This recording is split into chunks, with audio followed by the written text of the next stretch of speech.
Eh bien, bonsoir à toutes et à tous et merci d'être venus pour nous écouter ici ce soir. Donc on a l'honneur d'ouvrir le bal. Et du coup, on aimerait vous proposer aujourd'hui de parler de Vanilla.js et du web standard et pourquoi on pense que c'est sous-coté dans le web aujourd'hui. Alors, je me présente, je m'appelle Igor Zakal, je suis développeur full stack chez Astris. Et je suis Pierre Arquet, développeur full stack chez Astris aussi. Avant d'entrer dans le vif du sujet, un petit point de contexte. Alors chez Astris, on développe une application de surveillance d'équipements industriels spécialisée dans la maintenance prévisionnelle. C'est-à-dire dans le fait de détecter de manière anticipée des défauts mécaniques afin de prévenir des pannes avant qu'elles n'arrivent. Un exemple typique, ça va être celui d'une éolienne, sur laquelle on va retrouver généralement un ensemble de capteurs qui vont récolter de la donnée vibratoire. Cette donnée va ensuite être uploadée dans notre cloud, dans lequel on va faire tourner un ensemble d'algorithmes propriétaires de traitement du signal afin de caractériser ces signaux et du coup d'identifier des marqueurs intéressants. Alors, sans entrer davantage dans l'aspect métier, il faut savoir que ce type de signaux vont généralement contenir entre plusieurs centaines de milliers à quelques millions de points, et chaque analyse, qui se compte en dizaines, va avoir à peu près le même ordre de grandeur.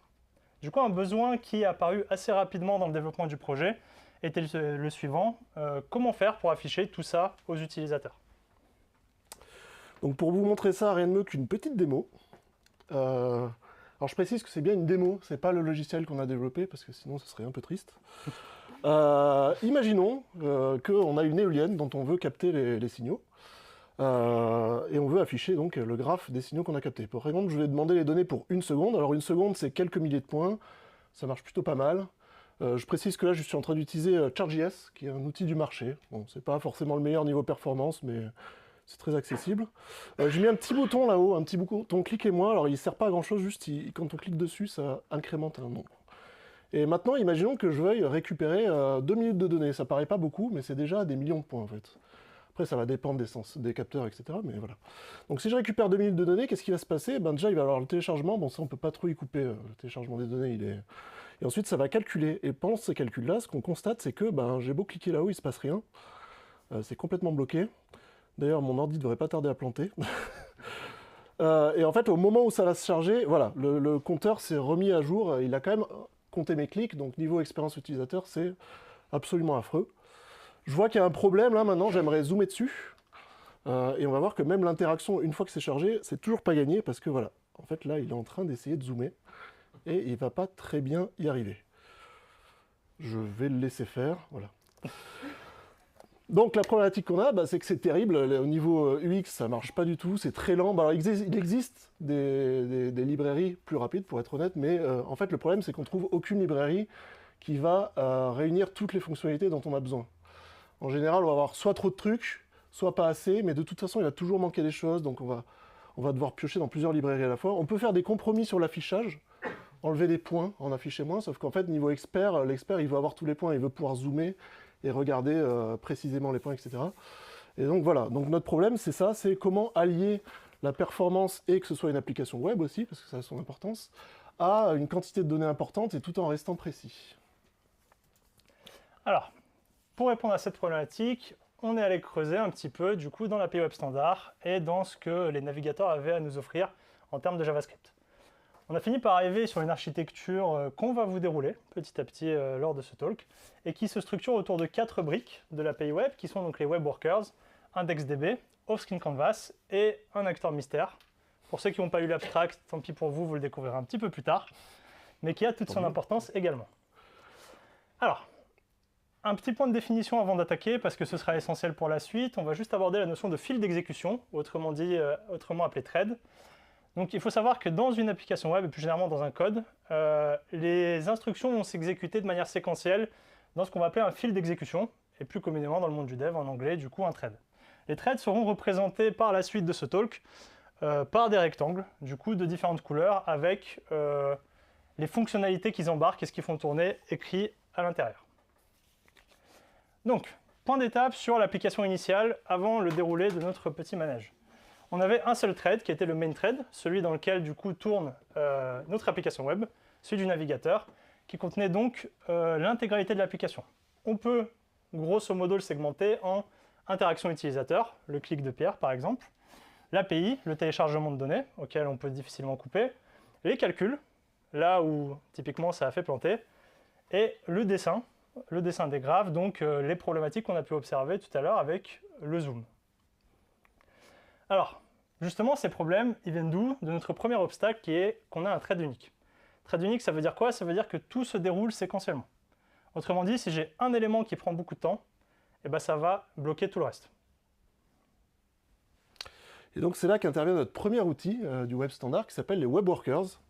Alors qu'est-ce que c'est les web workers? En fait, comme l'a dit Igor, historiquement, JavaScript, il n'y a qu'un seul thread, il n'y a qu'un seul fil d'exécution, sauf qu'en fait depuis 2009, c'est quand même quand ça commence à dater, on a mis en place les web workers qui permettent de créer des nouveaux fils d'exécution. Alors c'est pas aussi simple que dans d'autres langages de programmation.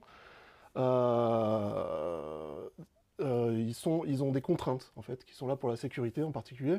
Ils sont isolés en mémoire, ça veut dire qu'ils ne peuvent pas récupérer les données depuis d'autres threads, depuis le thread principal par exemple. Ils n'ont pas accès aux données, et ils n'ont pas accès non plus, et ça va être problématique dans la suite, aux données de la page web qu'on affiche, au contenu de la page web. Donc ça, c'est plus proche d'un processus finalement que d'un thread quand on y pense. Et ils sont joignables uniquement par un système de messages, dont je vais parler juste après, qui est assez contraignant, c'est asynchrone, et voilà. Et c'est des instances lourdes, donc ça veut dire qu'en fait, ils sont quand même assez lourds à lancer, assez lourds à couper, donc c'est pas comme des threads dans certains langages où on va s'amuser à en faire des milliers pour chaque tâche qu'on veut faire, donc on va essayer d'en avoir très peu, et de les garder vivants le plus longtemps possible. Alors, en ce qui concerne les messages, en fait, les messages sont pas très pratiques parce que déjà, ils sont asynchrones. Et en plus, on a deux choix de modalités. Soit on est obligé de copier toutes les données, ce qui peut coûter très cher dans notre cas où on a des graphes avec des données immenses. Soit il existe certains types très limités qu'on peut transférer, c'est-à-dire qu'on donne la propriété au worker et c'est instantané, entre guillemets. Mais il y a très peu de types. Il y a les array buffers qui vont beaucoup nous servir parce que c'est en fait des données contiguës en mémoire. Et les off-string canvas dont on parlera plus tard. Alors, donc on va essayer d'intégrer notre premier acteur pour faire évoluer cette architecture. Donc comme on a vu, on commence avec un gros blob qui encapsule absolument tout. Et donc on va essayer de segmenter un petit peu notre application, notamment du coup en faisant apparaître un nouveau thread qui va être un worker, qui va donc communiquer par message avec le thread principal. Alors quelques petites informations visuelles pour la suite du talk. Donc les workers et le thread principal vont être représentés par des rectangles. Le main thread, donc celui du navigateur, va être représenté par le rectangle bleu avec le petit gouvernail. Et le worker ici et d'éventuels autres workers qu'on va introduire par la suite vont être représentés par des petits rectangles avec les engrenages. Donc là, on arrive à un premier problème, je pense que vous l'avez tous vu. C'est que c'est bien beau de déplacer les calculs dans un autre thread, mais en fait, il y a toujours l'API qui est dans le même thread. Et comme je vous l'ai dit, on va avoir qu'un seul worker qui va travailler pour tous les graphes. Il va vraiment être commun à tous les graphes. Et par exemple, on peut se retrouver bloqué parce qu'il y a un graphe qui fait des calculs et ça va bloquer les appels d'API du deuxième graphe, par exemple, qui a besoin de faire des appels à ce moment-là. Donc il va encore y avoir une concurrence entre les threads. Et puis en plus de ça, tant qu'à faire, on a instancié un worker, on voit qu'on ne peut pas réaliser. Est-ce qu'on ne peut pas débloquer un petit peu plus? La solution envisagée, du coup, elle est assez directe dans ce cas de figure-là. Sortir l'API du premier worker et rajouter un deuxième worker qui lui va être en charge uniquement du téléchargement. Du coup, on va avoir un acteur qui va s'occuper de télécharger l'ensemble des données, qui peuvent dans certains cas peser plusieurs dizaines de mégas, et un autre acteur qui va s'occuper de faire tous les calculs nécessaires pour faire marcher tout ça. C'est là qu'on est confronté à un problème fondamental, un nouvel obstacle, qui est que en fait, il y a énormément de communication entre les workers, entre les threads. Et en particulier, l'API télécharge des données qu'elle doit passer au main thread, qui doit les repasser au calcul. Il va y avoir des tas d'échanges comme ça. Et ça, c'est vraiment ce sujet à erreur, parce qu'on ne sait pas qui possède la donnée. En plus, comme je l'ai dit, la donnée, elle est possédée par le thread qui l'a. Donc en fait, ça pose des tas de problèmes de design. C'est là qu'intervient du coup le deuxième acteur, duquel on va parler là, qui va être IndexDB. Alors, IndexDB, qu'est-ce que c'est? IndexDB, c'est la deuxième brique, ça va être une base de données NoSQL qui est aujourd'hui intégrée et supportée par tous les navigateurs web. Quand je dis supporté intégré, ça veut dire que lorsque vous installez un navigateur ou que vous venez avec votre navigateur préinstallé sur le système, il embarque déjà la base de données. Ce n'est rien d'annexe à installer. Et elle est supportée depuis 2015 officiellement, depuis un peu avant officieusement par la plupart des navigateurs. Avantage d'IndexDB, on a affaire à une réelle base de données. Qu'est-ce que ça veut dire? Ça veut dire que contrairement à d'autres technologies de stockage web, comme le local storage, ou autre, d'ailleurs, on a une limite qui est beaucoup plus floue en termes de stockage, de quantité de stockage. Là où le cache storage, on va être assez limité, avec IndexedDB, ça va dépendre des implémenteurs de navigateurs. On peut monter à plusieurs centaines de gigas, éventuellement au besoin. Et à savoir que du coup, c'est également intégré dans les navigateurs sur les portables. Donc aujourd'hui, quand vous avez un téléphone avec un navigateur, vous avez un IndexedDB qui tourne dessus. Donc à quoi va ressembler notre application? Donc pour l'instant, on a des messages qui transitent dans tous les sens avec beaucoup de données. Ce qu'on va faire, c'est qu'on va mettre du coup une base de données IndexedDB. Cette base de données, en fait, l'API, quand elle va finir son appel, recevoir les données, elle va les stocker directement dans la base de données et récupérer l'identifiant en base de données de ces données. Ça fait beaucoup de fois données. Et il n'y a plus que l'identifiant à passer, ce qui est ça coûte pas très cher, c'est juste une petite chaîne de caractères.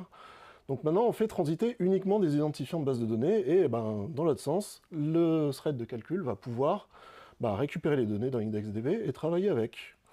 Donc ça marche beaucoup mieux. Alors effectivement, ça marche mieux, mais comme on l'a abordé au début, notre problématique de base et le besoin, c'était le dessin. Donc pour les plus observateurs et observatrices d'entre vous, vous avez peut-être remarqué que le dessin il est toujours dans le main thread. Et du coup, en fait, tout ce qu'on a présenté jusqu'à présent, c'est un vaste mensonge. Dans les faits, on a toujours ça. Okay, on est obligé d'aller chercher la donnée. In fine, on est obligé de la charger. Donc même si ça se fait de manière asynchrone, ça peut occuper de l'espace mémoire, ça peut prendre du temps. Et surtout, avoir des points, c'est bien, mais après, venir les relier, venir zoomer, venir interagir, ça va toujours provoquer du traitement dans le main thread et donc provoquer les latences qu'on a pu observer au début. La réponse à ça, c'est de passer le dessin dans le thread du calcul. Alors, on aurait pu faire un troisième thread, mais déjà ça coûte cher. Enfin, pas si cher, mais quand même. Mais surtout, en fait, c'est malin parce que les calculs et le dessin sont quand même intimement liés. Ils vont avoir les données du calcul vont servir directement au dessin. Le dessin, quand des nouveaux calculs sont faits, ça doit changer le dessin, etc. Donc ils sont intimement liés, donc on va les mettre dans le même thread au final. Et ça permet de résoudre ce problème-là. Ouais. Alors, troisième obstacle, les canvas, ils sont liés au DOM. Donc les canvas, c'est quoi? C'est l'objet dans lequel je vais dessiner dans le web. Et le problème, c'est que les canvas sont liés au DOM. Et on n'a pas d'accès au DOM depuis les web workers. Du coup c'est fichu. On est mal. Pour être tout à fait honnête, c'était un peu le point de départ de cette grande réflexion qui était comment est-ce qu'on se débrouille pour exporter cette partie énorme et la sortir du main thread. Et c'est là qu'on a découvert les off-screen canvas. Donc les off-screen canvas, qu'est-ce que c'est? Le nom est assez évocateur, mais ça existe depuis pas très longtemps. Ça a été commencé à être implémenté en 2019 à peu près. Et c'est dans la baseline depuis 2022, donc c'est quand même assez récent, mais c'est en fait exactement ce dont on avait besoin. C'est pouvoir transférer des canvas depuis la page web vers un worker. Donc le worker possède le canvas, et du coup on peut dessiner dedans. Alors, petit point d'étape sur l'architecture de l'application. Donc on a notre petit dessin dans le main thread qui est effectué dans l'objet canvas. On n'aime pas du tout ça, on aimerait le dégager de là. Et du coup ça tombe bien, on va récupérer un objet off-screen canvas qui va être généré par l'objet canvas. Pierre avait mentionné du coup au début dans les workers que les off-screen canvas font partie des objets qui sont transférables, qu'on peut donc déplacer dans les web workers, et ça qui plus est à moindre coût. Et donc grâce à ça on va pouvoir venir exporter le dessin avec l'off-screen canvas dans le worker. Et donc là, grosso modo, on est assez content parce que le dessin est sorti de là où on voulait le sortir. Qu'à partir de là, ça commence à être pas mal. Voilà du coup l'application qu'on va avoir. On peut stocker et manipuler clairement la donnée. On dessine hors du main thread. On a un partage de responsabilité assez intéressant. Alors, t'as pas oublié de mettre la critique là? Comment ça? Ah oui, à ce propos.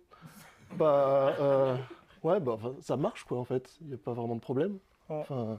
T'es en train de me dire qu'on peut pas faire mieux? Ah si tu me lances là-dessus, si, j'imagine qu'on peut faire mieux, ouais.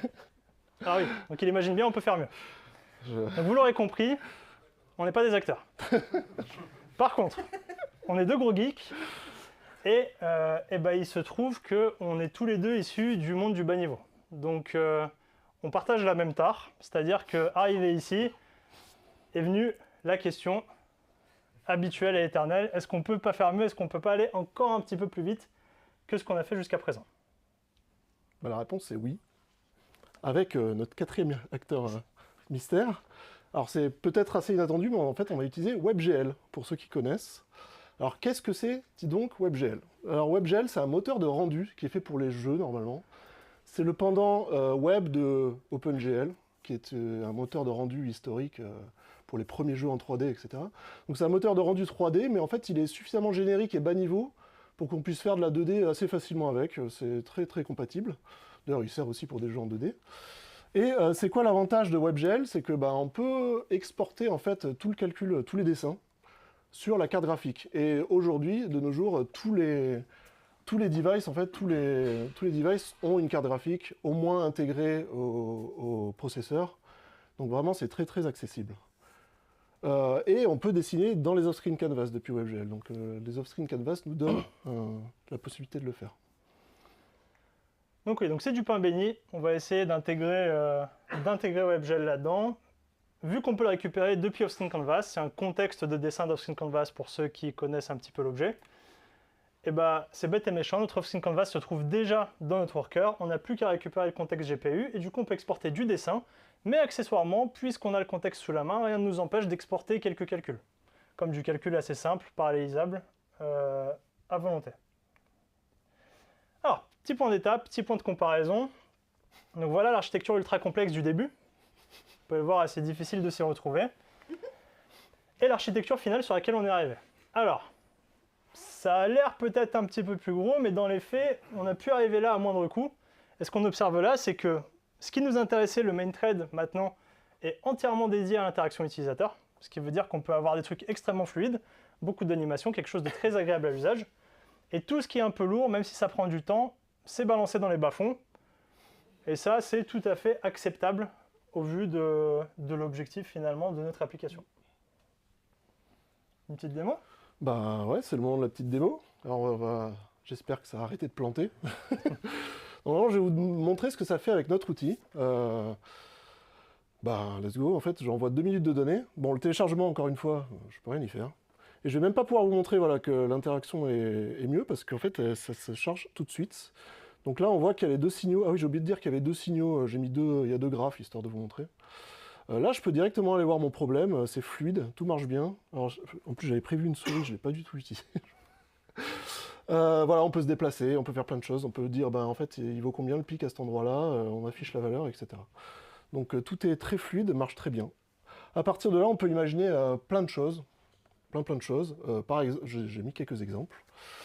On peut imaginer des lignes. Alors, on n'est pas obligé de dessiner en WebGL, hein. Les lignes, on les a dessinées directement sur le canvas. On peut afficher des petites légendes sur les lignes, des choses comme ça, des trucs un peu funky. On peut rajouter des graphes synchronisés. Donc là, tout marche ensemble. Il y a un graphe vertical, un graphe horizontal. Quand je zoome sur un graphe, ça zoome sur celui qui correspond. Des tas de choses. Tout ça, c'est rendu très très simple par l'interaction. On peut imaginer des heatmaps, alors des graphes en 2D, pour ceux qui connaissent. C'est-à-dire que chaque point sur la surface a une valeur qui est déterminée par une couleur. On peut changer la couleur, par exemple. Tout ça, c'est intégré avec les lignes. Les lignes continuent d'être là. On peut zoomer sur la heatmap.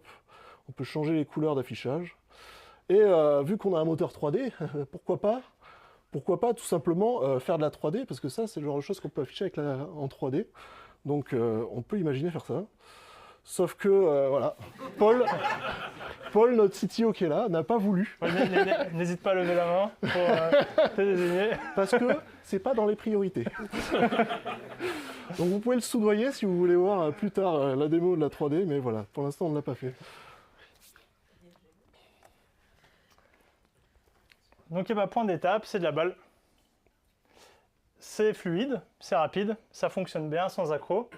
C'est très flexible et maintenable comme architecture, vu que les besoins les responsabilités sont bien partagées par unité de code, par worker. On peut assez facilement intervenir, débugger ou augmenter certains bouts sans forcément avoir la galère de tout le reste qui suit. C'est du tout en un. Donc on vous parle de Vanilla, mais dans les faits, pour rendre ça un peu plus propre, on a encapsulé ça dans une librairie que nous avons développée. On a des perspectives incroyables là-dessus. Donc là, on a gratté un petit peu la surface, mais voilà, on a l'optique de la 3D.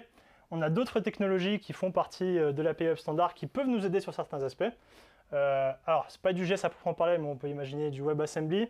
On a également toute la bibliothèque d'Atomic. On a tout un ensemble de perspectives à explorer là-dessus. Et tout ça, et bah, du coup, avec du standard, sans librairie déjà existante, donc entièrement maîtrisée. Bien, merci beaucoup de nous avoir écoutés. On n'aura pas le temps pour les questions, mais c'était prévu. Et on a mis un petit lien si vous voulez envoyer des feedbacks. Je ne sais pas si vous avez le temps de le scanner, mais voilà, c'est quand même là. Merci beaucoup. Merci.